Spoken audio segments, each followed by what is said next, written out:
It's still Victory Monday, Bears fans, and Caleb Williams is on the right track. Compliments of Ben Johnson. We're going to be talking about it all, still celebrating, having fun before we look ahead to Vegas. Going to be a fun week. Shayne Marsaw and Adam Rank joining the show as always here on CHGO Bears After Dark, starting right now.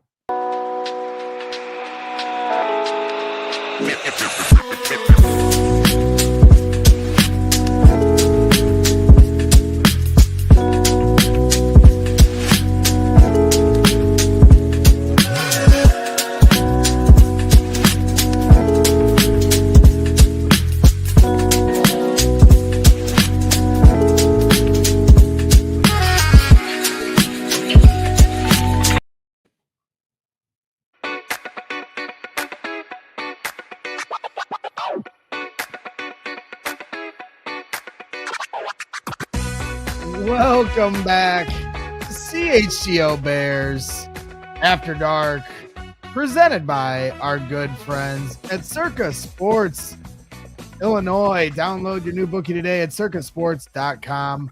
Must be 21 or older to gamble, but if you were gambling on the Chicago Bears last night, you certainly made yourself some money. A big time showing from our Chicago Bears and Caleb Williams as Ben Johnson notches his first career win as head coach. Shane, we've been going through it here these last few weeks, and I know you I know you wear these games just as hard as I do. So I'm sure it had to feel good for you to see the Bears kind of come through for 4 quarters in the fashion that they did on both sides of the ball. Yeah, it really did. I'm not going to sit here and say that there's not still a lot of stuff to work on, especially on defense. The defense did enough to win, and that's, what you have to do when you're undermanned. And I mean, they're just short. We all know that whole story, but hey, this comes down to the offense, comes down to Ben Johnson, comes down to Caleb Williams. And I don't know, man. It just seems kind of nice because all of the Caleb haters seem to be, maybe they all took vacation at the same time. Maybe they're all over at Carm's house hanging out. Who knows? They're definitely at Carm's house, and they can stay there for the week as we can learn how to throw flea flickers. Yes, as we are heading to Las Vegas. The haters have to stay home, but we are headed to Las Vegas. One guy that's going to be in Las Vegas is our guy, Kerry Huss, who drops $100 super chat right as the show starts. CHGO, take my money. Been way too long to wait for a win like this. Can't wait for tonight's show and see you guys in Vegas in 4 days. Kerry is a great supporter, great friend, great dude, and a great supporter here to the show. He also became a YouTube member. He was asking before the show, how do you do that? Well, you can become a Hall of Fame member and different tiers to become a member here on YouTube. And you get emojis you can put in with your chat and a lot of different exclusive video content and things of that nature. So if you want to sign up to become a YouTube member, please do that, and we'll give you a shout out here on the show. So excited for that. And Phil Ottochian won't be on the show today. Everyone, keep him in your thoughts. He's not feeling well today. We hope to have him back here next week. Adam Rank will be joining here in just a little bit. But let's get right into it, man, because it's been a lot. It's like I said, you wait for a game like this. You don't know how the season's going to start. You knew that there was going to be a work in progress with this team. And then you see, Ben Johnson and Caleb Williams put together 4 full quarters of football. And, for me, Shane, that was probably the most encouraging thing when you say that this show's on the right, that this whole thing is on the right track, and where you can say, all right, Bears fans, be patient. But then you lose 2 games in the fashion you did the first 2 weeks. It's hard to sell that. But I feel like this game really showed where there is light at the end of this tunnel. How long this tunnel is going to be, we don't know. But you're seeing here in these first 3 games of development, little by little, Caleb Williams is adjusting to Ben Johnson's offense. Yep. Ben Johnson is adjusting to Caleb Williams. And there's just so many things to like from your quarterback right now. The tunnel is a lot shorter when you have a quarterback, and Chicago has a quarterback. I don't care what anybody says if they want to disagree. Nobody's taken more bullets than TTNL with our backing of Caleb Williams because it's on tape. Listen, I understand people love to fall in love with stats and everything like that. The improvement you can see on tape. Ben Johnson himself talked about it from week 1 to week 2. Did the Bears win? No, but that doesn't mean that there can't be growth. And it's not just quarterback, it's along the offensive line. Braxton Jones played better. Was it a benefit of who they faced? Of course it was. He's got to face a big time pass rusher next, this week coming up in Vegas. So we'll see if that changes. But with Caleb, you can see it, Greg. You and I talked a little bit earlier on the phone today about just the process. I'm not talking about his throwing mechanics. I'm not talking about the actual throws in the game or anything like that. It's just the process. Olin Kreutz talked about it. The process of him coming to the line, the process of him calling out protections, changing protections, calling out the mic. You talked about the verbiage, how that's starting to flow and just become natural for him. That's all a part of the process, and everybody wants to hang on the generational label, the generational talent. You can have all the talent in the world, like I've said. You can be a generational talent. It doesn't mean that everything's going to come easy to you. It means that you have a bunch of talent, God-given ability, and somebody needs to be there to help you bring that out. And right now, Ben Johnson is doing that. Did it happen in the first 2 games? Has it been flawless? No. Is there going to be more bumps in the road? 100%. The kid is improving. And where's everybody? Need more interceptions. All of that stuff is complete nonsense and looking to tear the kid down for no reason. You want incremental growth, and it's going to permeate throughout the whole team. And you saw it yesterday. Yep, you're right. I mean, it's from start to finish in terms of the operation.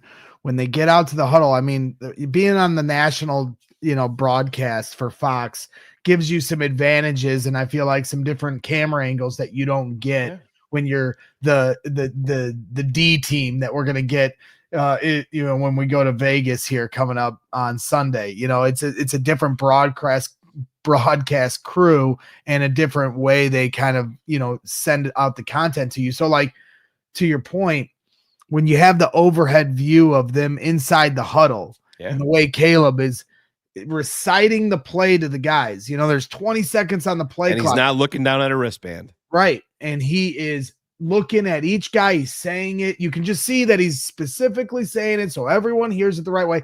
And like, it's just, for some fans, they're going to be like, yes, this is basic fundamental football, whoop-de-doo. But at the end of the day, we knew at training camp, these were the issues. Getting in and out of the huddle, getting to the line of scrimmage with enough time to identify the things that you need from a protection standpoint, to call your motions pre-snap, to set everything up and get your ducks in a row. That operations have killed them. I don't think they've had to delay a game yet this season. They've had to burn. They were really close multiple times yesterday.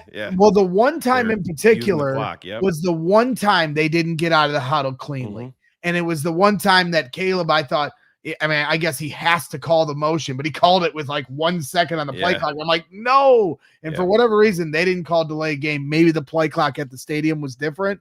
I don't know. Yeah, it's the old Aaron Rodgers effect. But here's the irony. With it. Here's the irony of that play, though, because I believe if you go back, that's the play where Caleb Williams throws the incomplete pass to Rome Odunze. And guess what? I just highlighted this play on Twitter. Go back and watch it. I believe it's in the second half, and he throws a little out route to Rome Odunze, and Rome slows down in his break as he comes up, turns left. He slows down in his break.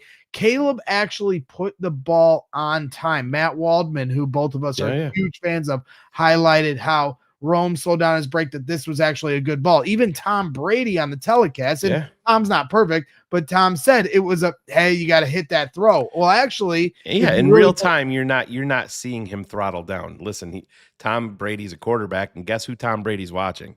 Tom Brady's watching the quarterback.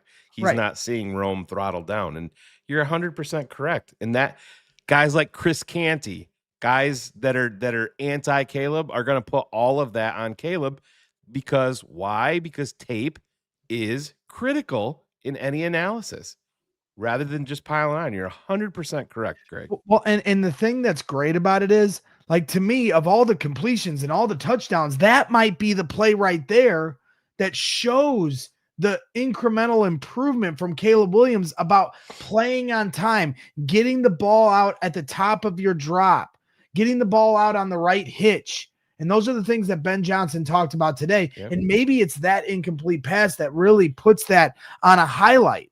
And so, to me, that is what Bears fans should be excited about. That is the thing that, for us, yes, we understand they played Dallas. They're a bad defense, and you can't play you can't decide who's on your schedule. But at the end of the day, from week 1 to week 2 to week 3, you're seeing incremental improvement. You're seeing development. They're starting each game with early touchdowns. How many, forget the first drive of the game. They've had 2 first drive touchdowns. They didn't have any all last year. How many first quarter touchdowns did they have all of last year? I believe their first quarter scoring is past what the total was for the entirety of the season last year. Right. And so and then even in the Detroit game, as ugly as it was, as many mistakes as they made, from the Swift fumble to the turnover on downs on the sneak to the interception by Caleb trying to play hero ball in the first half, then they responded at the end of the first half against Detroit with a touchdown. They had trouble doing that last year, responding through adversity. Now, Detroit just blows the doors off of them in the second half. So be it. Now you get to the third game, you play a bad team, but they don't play with their food. This is the first game, in my opinion, and we're 20 games into the Caleb Williams career here in Chicago, the first game where they put together a full 4 quarters. Because even in against Jacksonville in London last year, he threw an interception to DJ Moore on a corner route that was underthrown. So to me, this was the most dialed in you've seen from Caleb Williams, and it all comes and stems from Ben Johnson's tutelage, and then also let's turn the page to Ben Johnson here. He was in his bag play calling yesterday. And I think the biggest highlight of it is in the 19 play drive, he finds a way to have 11 straight rushes for success with a team that ran for 3 yards per carry yesterday. Yeah, no running back or quarterback ran for 3.0 yesterday.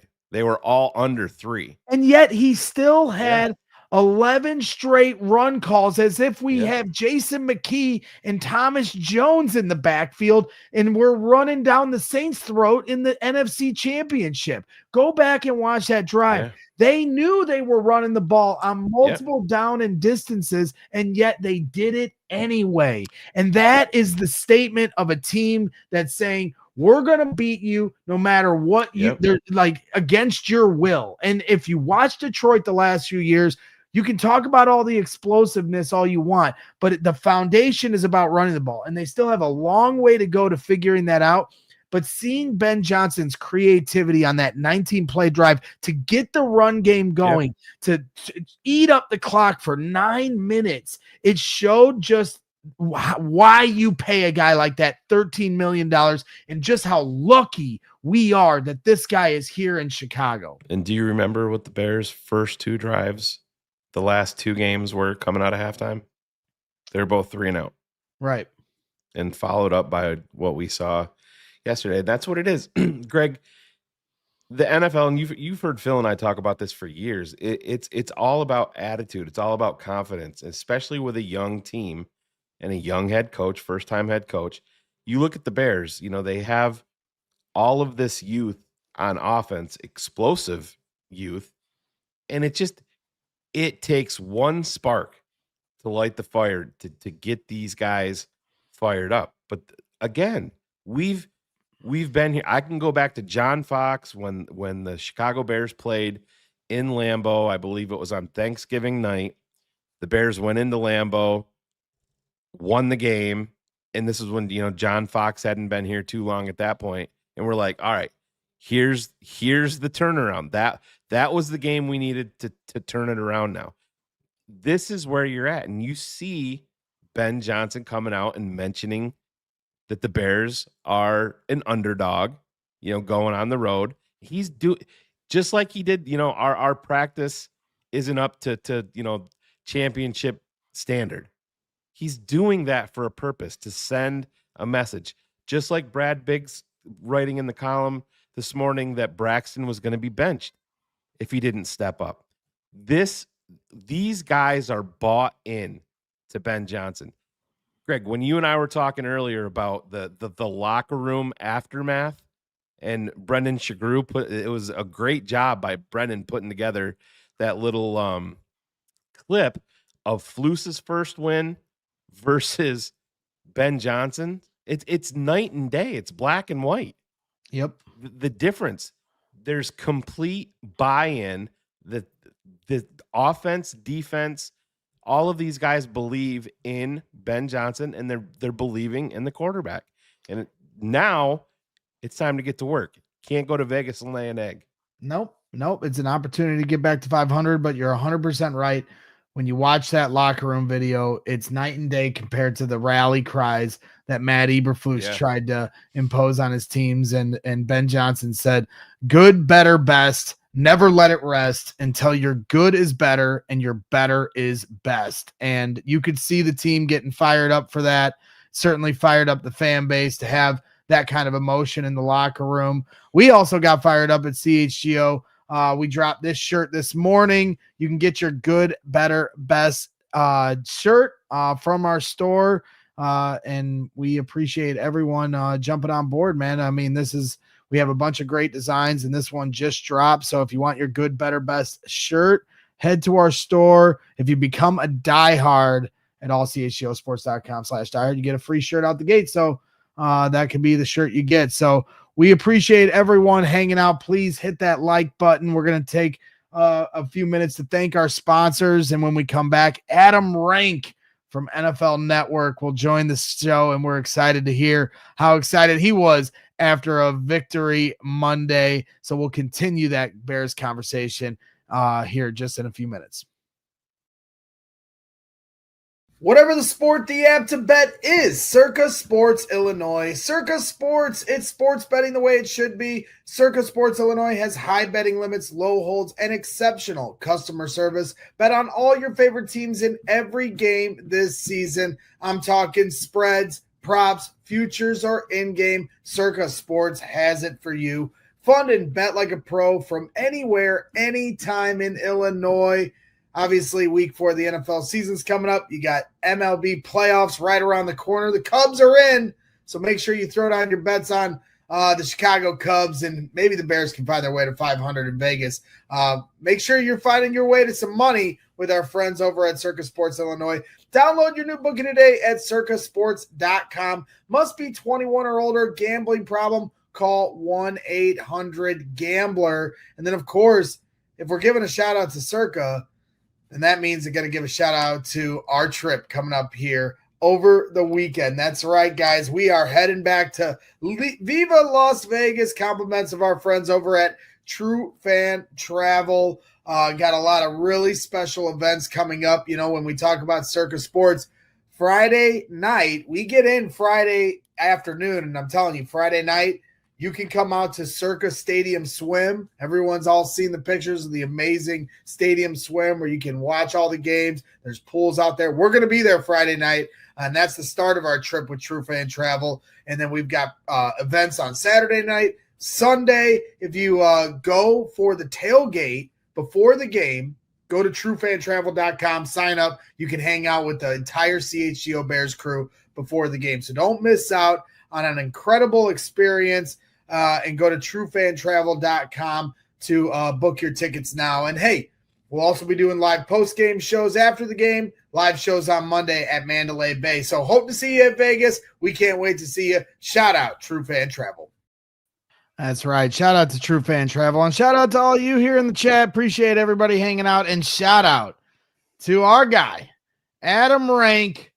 Welcome to the program. It is officially a Victory Monday. I rocked the Victory Monday shirt for the occasion. I mean, this is, we got to enjoy these, man, and hopefully we can start stacking them here going forward.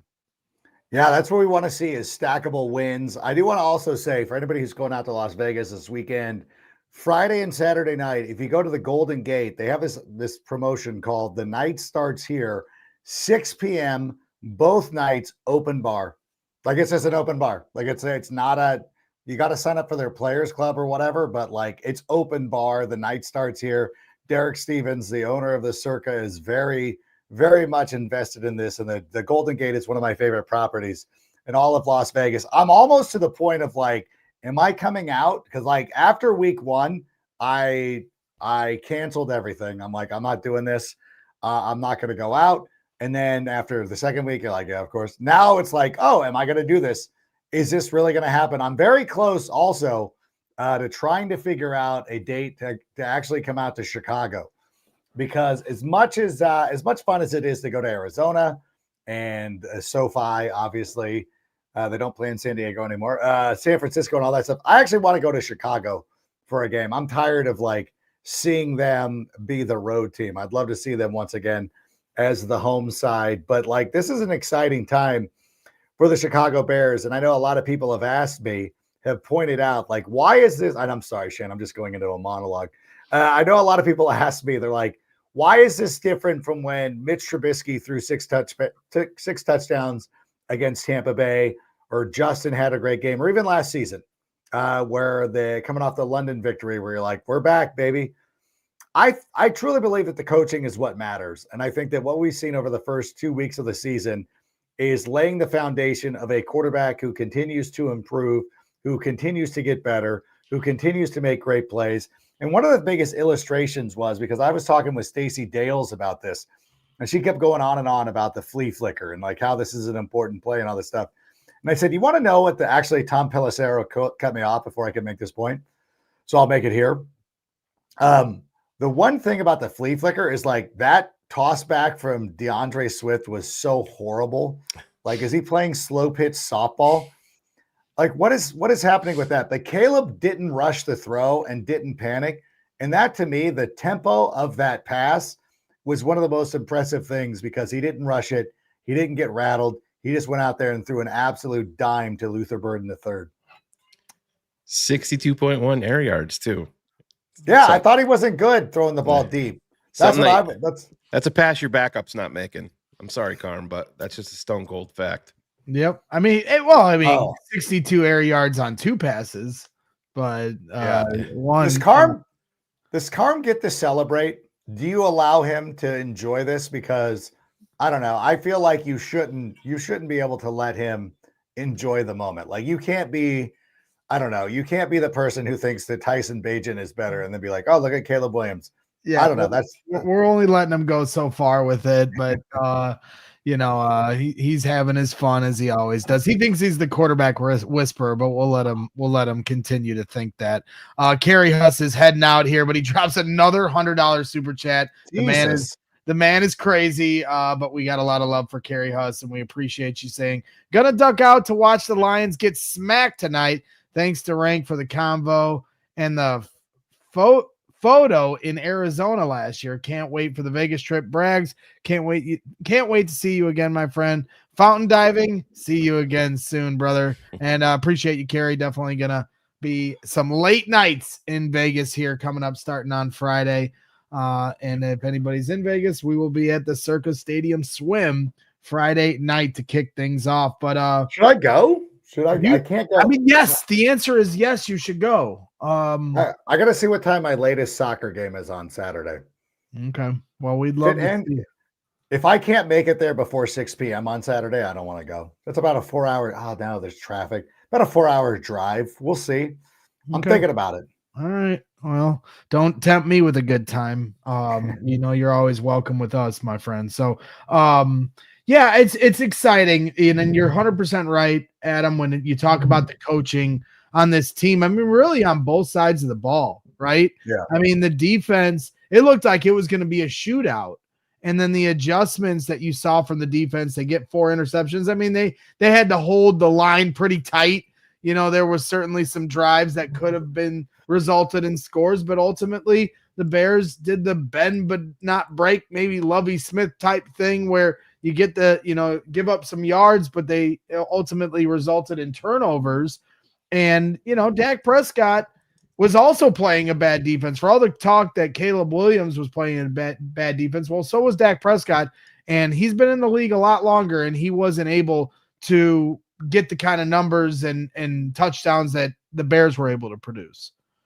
Yeah, it's one of those things that apparently this only matters to Caleb Williams, is the defense is a thing that they argue about, or everything's got to have a caveat. Like Caleb Williams, we need him to be at a level where he's exposing these bad defenses, where he goes out there and plays like this every time he gets an opportunity to go up against a bad defense. He still wasn't terrible against the Detroit Lions, and he had put the Bears in a position to win a game against the Minnesota Vikings. So it's not like this came out of the blue. And I think this is the biggest thing, is like, it's not like all of a sudden it was the first two games from last year where he was non-existent against the Tennessee Titans or in any of those other games. But now we've seen it like week by week. You see the preparation, you see the footwork, you see the breakdowns. Like all these quarterback gurus are going out there, outside of like some randos who we've never heard of. But all these other quarterback gurus are like, this is good. We like what he did here. We like what he did here. Spent a lot of time watching Tim Jenkins and Chase Daniel over the last week prior to the Cowboys game. And I think there's very honest assessments of like, there are things that, he could do better, but he's improving in these areas and he's starting to check boxes, and things are really starting to progress for him, not regress, progress. And so I don't understand why people just can't accept that. Like, yeah, whenever he gets an opportunity to go against a defense like the Dallas Cowboys, he should take advantage of it. Other quarterbacks do the same thing, but nobody gets derided for it. Like everybody was willing to say Drake, like they're already shifting to, oh, Drake May might be the best quarterback of that draft class based on what he did against Miami, who is the biggest dog team in the NFL right now. And like nobody put a caveat in front of Drake May, right, but they do for Caleb. They do, man. And that's the thing. We talked about it on here, I don't know, it was maybe 2 shows ago. Everybody was concerned about Caleb, more than 10 air yards, his, accuracy, or his deep ball. Is anybody talking about that today? No, not at all. You're seeing things in stride. I had to laugh at Yurko this morning. He was talking about the pass to Rome, and he's like, well, it wasn't a great throw. And I'm like, what more do you want on that? And that anybody just watching it says, oh, that's a great play drawn up by Ben Johnson. You heard what Rome said, that he saw Diggs fall, so he altered his route. Caleb noticed that in real time, adjusted what he was doing. You're saying Yerk was complaining about that throw? Yes. How? He said that it wasn't in a great spot, that Rome had to adjust to it. Oh, no. Yeah, but that's the point that we're at with this kid, Greg. He goes out and like I said, Chris Canty said that he didn't take a step because on tape he missed a couple of layups. And this is where the Cowboys. This is where I go to the point, and I've said this a few times, and I said it on the Sick podcast, a few weeks ago. Caleb Williams has raised the bar of expectation for quarterback play in Chicago. We've never had a guy where we're talking about a 4-touchdown, 140 quarterback rating, no sacks, performance. And yet you still have this, well, it's not good enough. Not good enough. He has 25 touchdowns and 3 interceptions in his last 17 games as the starter for the Bears. Not good enough. What bizarro world are we living in that all of a sudden these things, and like, I actually look at it as a positive, as annoying as it is. I think it shows the potential that Caleb Williams possesses, and with Ben Johnson in the fold, this belief that the fans are now saying these things are not good enough, that we've never had before. I'm all for trying to reach that next stratosphere, but let's acknowledge the journey as we get there. You know what it's about, though, Greg. They just didn't like Caleb Williams to begin with. That's what all of this is about. Chris Canty did not like Caleb Williams when he was at USC. It's guaranteed. That's what all of this is about. You're never going to change them. He could go out and win a Super Bowl, and their first complaint would be, well, is he going to go back to back? Because you're not great unless you win 2.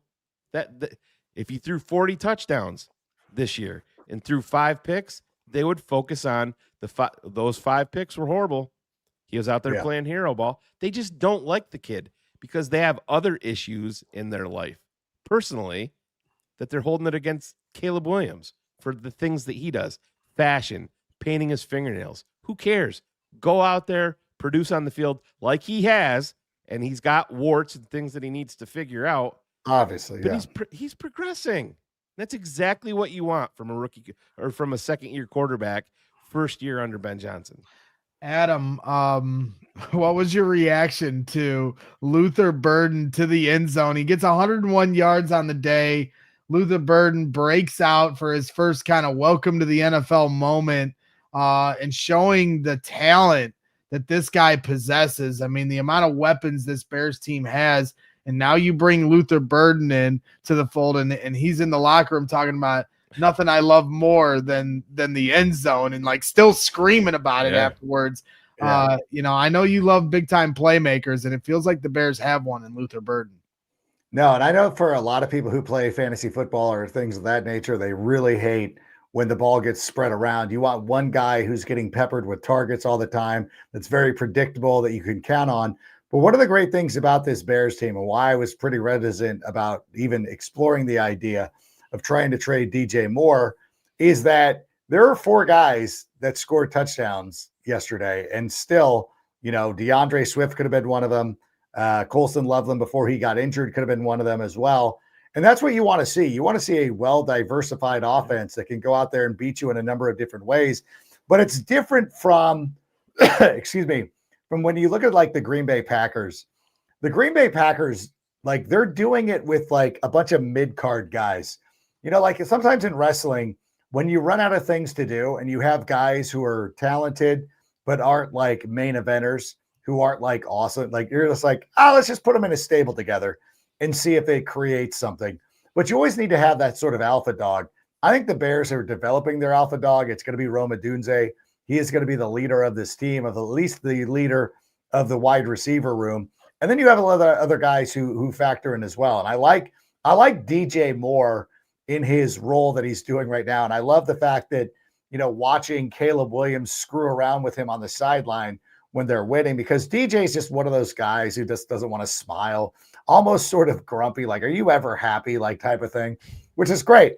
And then Luther Burden just adds another element to this mix of like somebody who's very exciting, who can go out there and beat you. Whenever you watch these dynasties, and I think about the New England Patriots or somebody like that, where it's like, you're getting destroyed by, Julian Edelman or whoever it is. And all of a sudden, Danny Amendola scores a touchdown, or Danny Woodhead. And you're like, good Lord, like who now is going to beat us or beat the team?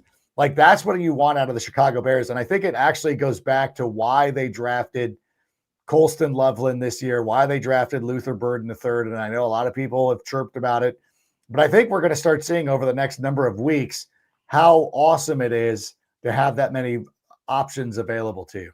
Yeah, it's exciting. It's definitely, you're going to need him because you can't stop him on defense. That's for sure.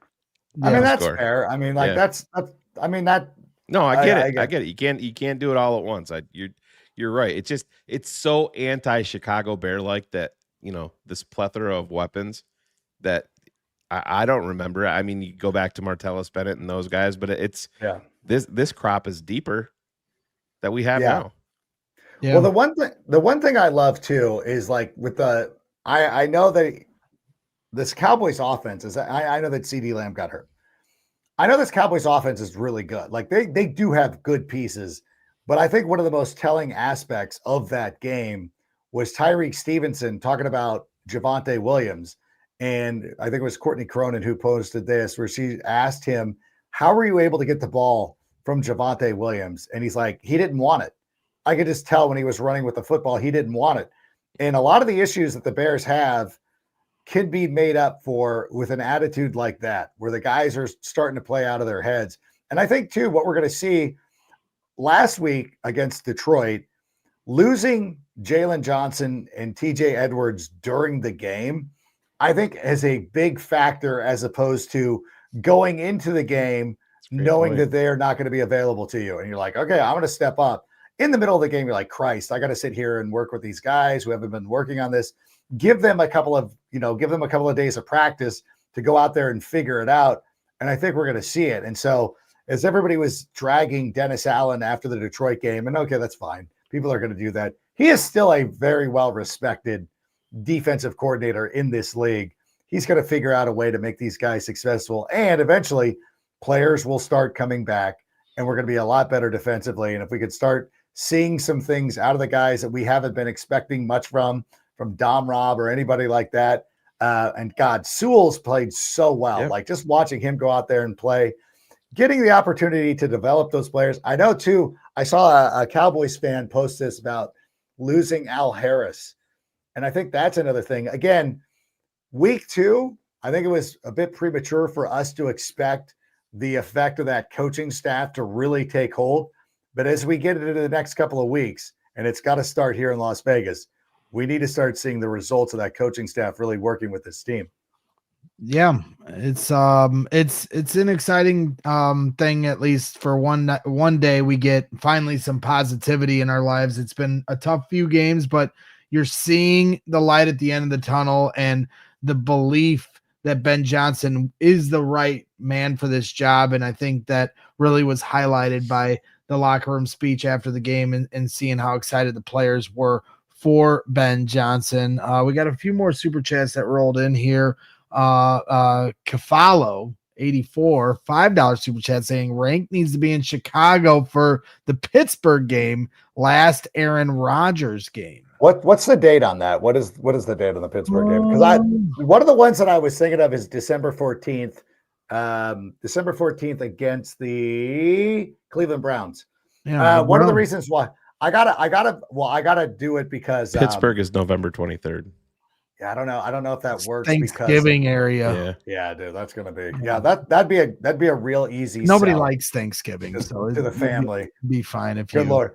One of the things, but I also have to be clear of the soccer season, so I got to make sure. So people don't roll your eyes at my Thanksgiving take. You don't like Thanksgiving? No, nobody does. I like Thanksgiving. Who doesn't like Thanksgiving? No. I mean, people like the day for the football and the family. Nobody likes the food. You do nothing for Thanksgiving. Barb does everything for Thanksgiving. You don't like the food? No.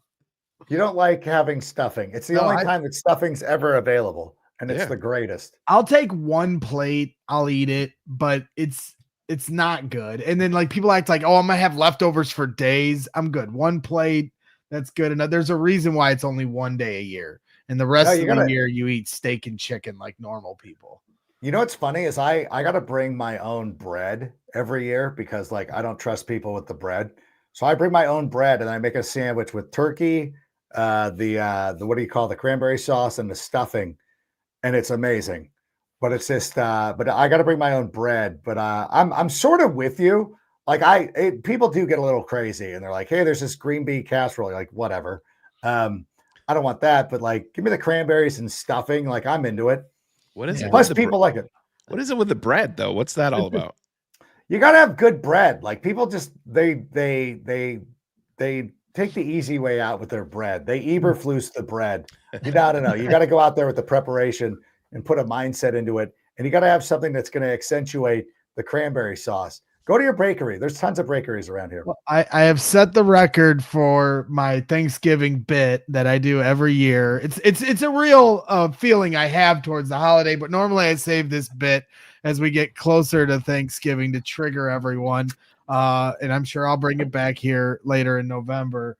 So yeah, spare. But you know what? You know what's funny though? Like you're absolutely right in a way because like what restaurant used to serve like Thanksgiving type meals? I believe it was Boston Market, which are now out of business. So I think like your point stands. I think everybody just does it like they put up with it because it's for one day, and you're like, yeah.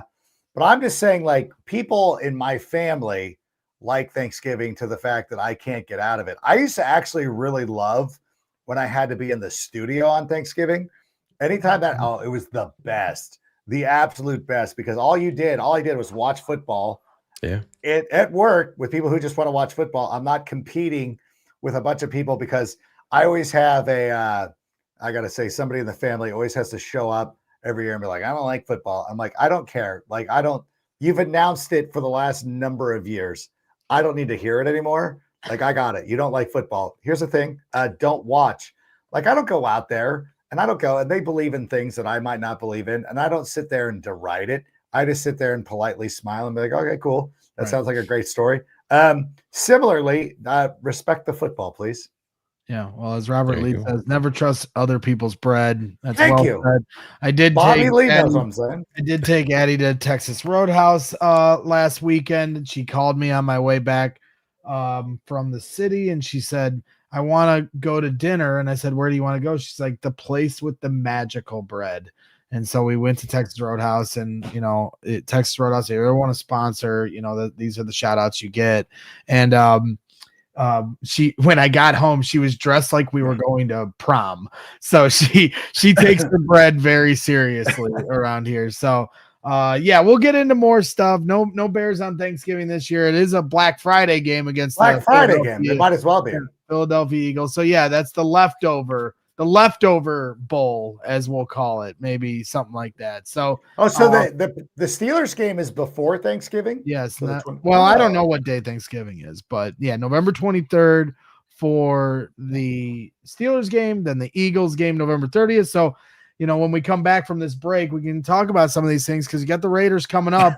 And that's why that Vikings game kind of hurt. If you're okay, we got a win in the win column. Now let's look how we can get back into the division hunt and the playoff hunt, and I think the Bears still have a way to go to make that a reality. But at the same time, got to start winning games right now. So we'll talk about some of those things, the roadmap here going forward, continue to celebrate this Victory Monday and have fun with you guys. So hit the like button while you're hanging out. Appreciate every single one of you hanging out in the chat and subscribing to the channel. So we're going to give a shout out to our sponsors, and when we come back, more Victory Monday Bears talk.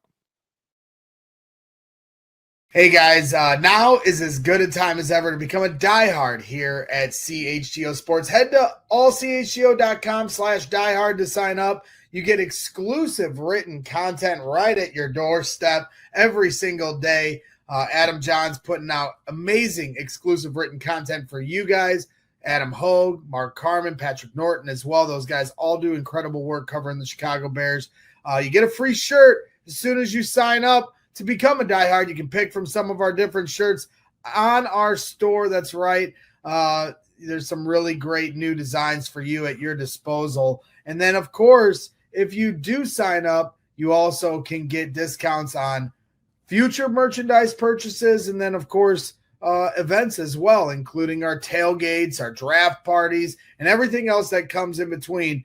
With becoming a diehard at CHGO Sports, you not only get all of this exclusive content at your fingertips, but you also get it for all the other teams we cover here in the city. We do a great job with the Bulls, Bears, Blackhawks, Cubs, White Sox, Sky, all the soccer teams, everywhere in between. Chicago sports, we cover it for you. So go to allchgo.com/diehard to sign up. And as I mentioned, you do get a discount on tailgates if you sign up. Our tailgates are as good as it gets, the gold standard in Chicago Bears tailgating. Every single home game will be at the corner of Wabash and Cermak. And yes, if you are a diehard, you get a discount on that event, but you don't have to be a diehard to come out to our tailgates. If you go to allchgo.com/events, you can just get your ticket, come on out, hang out. The last one for the Cowboys game was an unbelievable experience. So many fans showing up, just 1,000 fans hanging out and getting ready for the game. And I know everybody had a great time there. So hope to see you at the tailgates. Become a diehard. We appreciate your support. Absolutely. Appreciate everybody's support to the program. Brad Hassey, my guy, $10 super chat saying brick by brick. Let's go. If you haven't had a chance, make sure you go watch the Brick by Brick after show from last night. We had a lot of fun with Lance Briggs and Jerry Azuma as we are having some fun here after a big Bears win. Cornell Bryant comes in and says, $5 super chat says, exactly, Shane. As soon as he starts balling out, they go give Ben Johnson all the credit. It's open receivers that he's throwing to. It's the scheme. And that's what good quarterbacks do. They have good play callers, and then you execute the plays. Rob Thomas says for $5 super chat, all Caleb needs to do to shut all the haters up is throw more interceptions. Cough, cough, carm, cough, cough. Yeah. Who right now, as I said yesterday, and I think it was Nick Whalen who I gave a shout out to yesterday, as this has just become a Caleb Williams celebration show, as it should be, as much heat as he gets from all the critics. You know what I think? You know what I think too also factors into it is I don't think that people want to give a Big Ten quarterback credit, and they always will favor the SEC quarterback. Like if Jaden Daniels had stayed at Arizona State, I don't think he'd get as much love as he does because he went to LSU, and now everybody's like, oh, he's got to be the greatest. Whereas Caleb played in the Big Ten, or it's probably the Pac-12 back then, but still, It was, yeah. like Caleb went to USC. Like he's never going to get like I was thinking about that during the break of like, oh yeah, I forget. Like I take it for granted because I've loved him since he was in college, and I'm torn on whether he would get the love if he would have stayed at Oklahoma. But judging by Baker Mayfield, even though Oklahoma is an SEC school now, I don't think that they're looked at as a true SEC school. So all those people sort of get together, and I think it's like ACC, part of the ACC and the SEC, they get together and they're like, only these quarterbacks can be good. And if you're somebody who went to Oklahoma or USC or Washington or whatever, although sorry, Michael Penix, that was atrocious yesterday. I think that part of it factors in as well, where they're like, oh yeah, we can't give a USC quarterback. Because there was a guy that I used to work with who would always be like, his analysis was always like, hey, USC wide receivers, am I right? And you're like, Amon-Ra St. Brown's pretty good. Drake London's pretty good. I think that's out the window now. And if Caleb ever breaks through, then they're gonna lose one of their talking points. And guys like Chris Canty can't sit here and poop on USC. Like Chris Canty, I think, went to Virginia. So he's going to be one of those guys who's never going to give a West Coast quarterback any sort of love. And I think that also factors into it. And Jaden Daniels escapes that because he went to LSU. But back 10 years ago, guys like Jaden Daniels would never have gone to, one of the schools on the East Coast.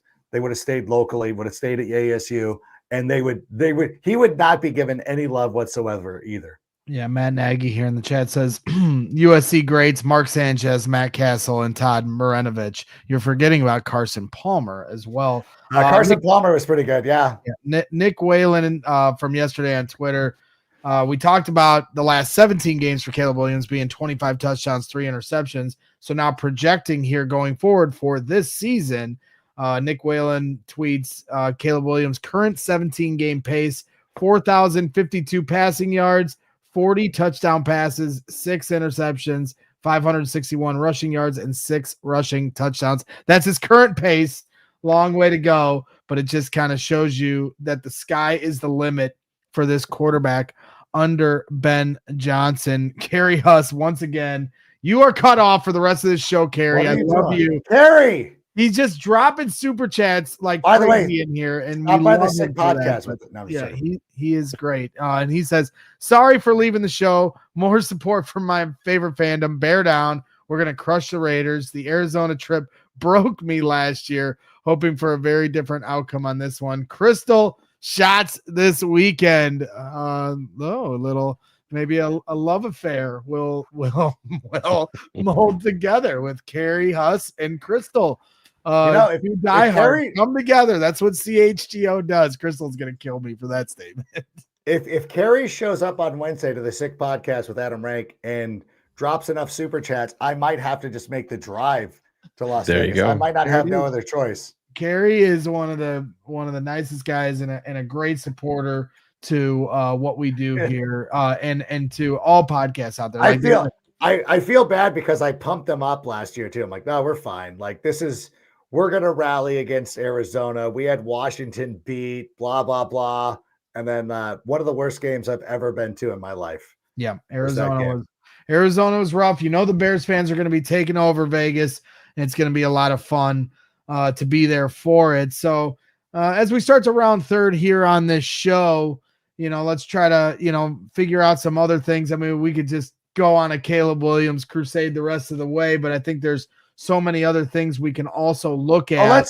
Can we talk about Theo Benedict? Because I thought he played really well when he was let's given. do some O-line talk. I think Theo deserves a lot of credit. I've been giving Braxton Jones his credit for this game. It's one game, not saying all problems are fixed, but Braxton shut me up. But yeah, the floor is yours for Theo Benedict. I thought especially when you get put into a situation like that, I think that the 2-minute drill is actually the best time to do that because you're just playing ball. You just got to go out there and react in the moment and go out there and take care of business, which he absolutely did. And now, by and large, we're starting to see a little bit more depth. Like we're starting to see some things of like, hey, we're starting to put this together, starting to put together some decent drives. Now, one of the things that I would love to see us get a little bit better on, and this is a Darnell Wright issue, still putting us behind the 8 ball a little bit with some penalties and some other things like that. We were lucky to be going up against. This is where going up against Eberflus really did help on occasion. Being like, well, we're going to pick up 3rd and 9. I'm not worried about that. But again, need to go out there and make sure that this team is not getting into those 3rd and long situations because we see when the floor is opened up for Caleb, when he's got the opportunity to run or pass or hand the ball off, run himself or pass, he really goes out there and takes advantage of it. But I was really pleased with the way that the offensive line held up on that one. Again, I know there's no Micah Parsons anymore, but that's still a pretty good. They got Kenny Clark. Like they still have a pretty good defense. They did a great job, and I thought the offensive line really came to the aid of the quarterback as well. Well, Theo Benedict comes in for the 2-minute drill right before the half, and that was a big drive for the Bears. Everybody talked about the 19-play drive that sealed the game, but the 2-minute drive is really what put the Bears in like really strong possession of the game. And Theo Benedict comes in, and that was when Caleb had the big strike to Luther down the middle of the field, and then Cole Kmet for the wide open touchdown, to finish the whole thing off. So Shane, from what you saw in terms of the offensive line play, didn't hear Drew Dahlman's name in this game. You never hear Joe Tooney's name through 3 games. You didn't hear Jonah Jackson's name. You didn't hear Braxton Jones. So I know Darnell. I've been hard on Darnell just as much as I've been hard on Braxton Jones, but it feels like the offensive line's starting to come together a little bit. So what is critical, like what we started off the show with, Greg, and first watch TV broadcast is a completely different watch. And I understand that that Darnell Wright is going to be taking daggers from a lot of people because the penalties 100% needs to get cleaned up. He played pretty good on tape beyond the penalties. Yeah. You go back and watch it. And he is your best offensive tackle by a country mile. I mean, it's not even close.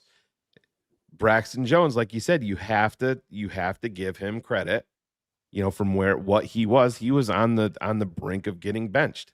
That's came right from Brad Biggs that they told him, you don't go out there and perform, you're on the bench. So he had a pretty good team to have his get right game against, like Adam was saying, with no Micah Parsons across. As he should, just like Caleb Williams. Right. Exactly. But guess who's coming to town? Max Crosby. So yeah, you got a little jump up there. So we'll have to see. Joe Tooney, as great as he is, Adam brought up the flea flicker. Joe Tooney was the guy that gave up the pressure because the defender did make contact with DeAndre Swift on that, just enough. It was almost like in unison when he was going to pitch it back. The defender came through and got him, and that's why you saw it shot put and go up in the air, and it was like the slowest developing play ever. But Jonah Jackson, I think Phil is 100% correct. I think he needs to get in better shape. I think talking about Braxton Jones, that's been a big thing with him. You've heard both coaches come out and say his performance in the second half, and that's all about him getting his wind and coming back from the injury and stuff like that.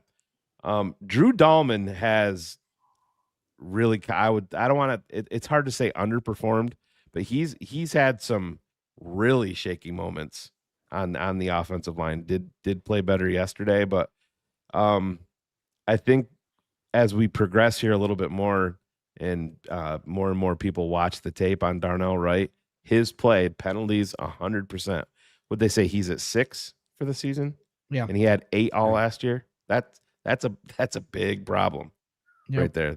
It definitely is an issue. His play beyond that is quite good. I also think that's the encouraging part when you talk about some of the misses Caleb had, or some of the offensive line issues that have happened, or penalties, or the run game still only 3 yards per carry. They dropped 31 points. Rome Odunze dropped a touchdown as well. He did. They still dropped 31 points, and I think that just shows the opportunity this team has, and just how high the ceiling is in terms of potential for this offense. Adam, as we just keep this whole offensive focused as we wrap things up here, I'm a Kyle Manun guy. I'm a Manun guy, and it was good to see him get in the action. Yes, he ran backwards on a play on that 19-play drive. I was still impressed by it because he ran a few dudes over, and that's all I want to see. Kenny Clark got hurt on that play, so it had its benefits. Yeah. And so I'm just curious what you saw from Kyle Manun guy, and the opportunity here maybe going forward to get him a little more involved in moving the chains. Yeah, it's one of those. I do like Kyle Manun guy. I do want to just circle back real quick to Darnell Wright. With everything that he's doing, it's like a golfer who's playing at a par level. Like he's making par. What we need out of him is to make a couple of birdies and get into the he's good. Like he is clearly the best. Like he's winning these things, but I'd like to see him make a couple of birdies moving forward. And it will benefit the running game as well. As when the running game can go out there and be a little bit more consistent, it is going to make the play action even that much more impressive.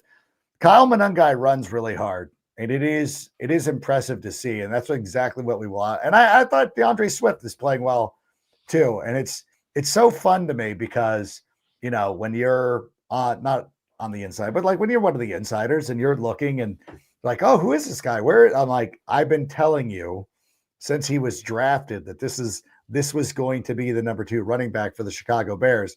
And it just takes a little bit of time, and it just takes a little bit of opportunity. And we've seen so far with some of these rookie running backs, Ashton Genty has not looked good. Travion Henderson has struggled. Even though he got a lot of opportunities on Sunday against the Steelers, he was not impressive with his 11 carries. The only rookie, Juckins actually did really nice against the Green Bay Packers. And the other guy who kind of broke out yesterday, Omarion Hampton. And Omarion Hampton is also involved with the Chargers passing game as well. But Kyle Manungai is there, and I think that he's not necessarily better than any of those guys, but I think that given more opportunities, he's going to be able to establish himself a little bit more. So that's what we're waiting. Again, this is just something, we talked about it 2 weeks ago because everybody's like, where's Colston Loveland? Why are we not seeing him? I'm like, well, you know what? Like we're going through not necessarily a progression, but we're trying to get Rome Odunze established. Now we've established Rome Odunze. This week against the Cowboys was for Colston Loveland and Luther Burden to kind of go out there and announce themselves. And if Colston Loveland had not gone out there and suffered an injury, probably would have seen more of him as well. But we did see a lot of Luther Burden. And I think as the weeks go on, that we're going to see one by one, like more and more players get involved and make their presence felt. And Olamide Zaccheaus showed to be the savvy veteran. Another guy too that I would really like to acknowledge is Devin Duvernay. Every time he touches the ball, he makes the first guy miss. Like nearly, I got to go back and chart it, but just from my casual broadcast viewing, I'm like every single time he gets a punt, that first guy is missing. Doing a really savvy job of like gaining some extra yards that way as well. So really impressive. But I think that Manungai, it's only a matter of time before he breaks out in full.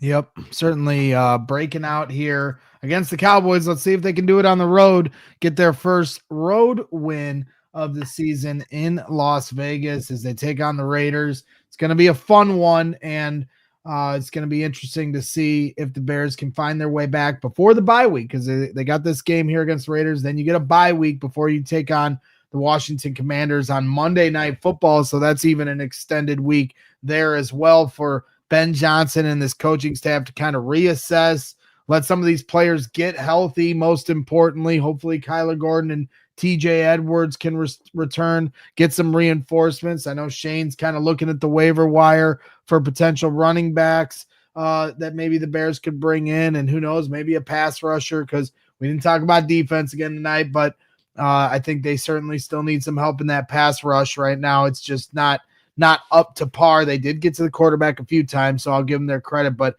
you can never have enough pass rush, and I think the Bears are still looking for that. We've got a few more super chats, and then we wrap things up here tonight as we hit overtime on CHGO Bears After Dark.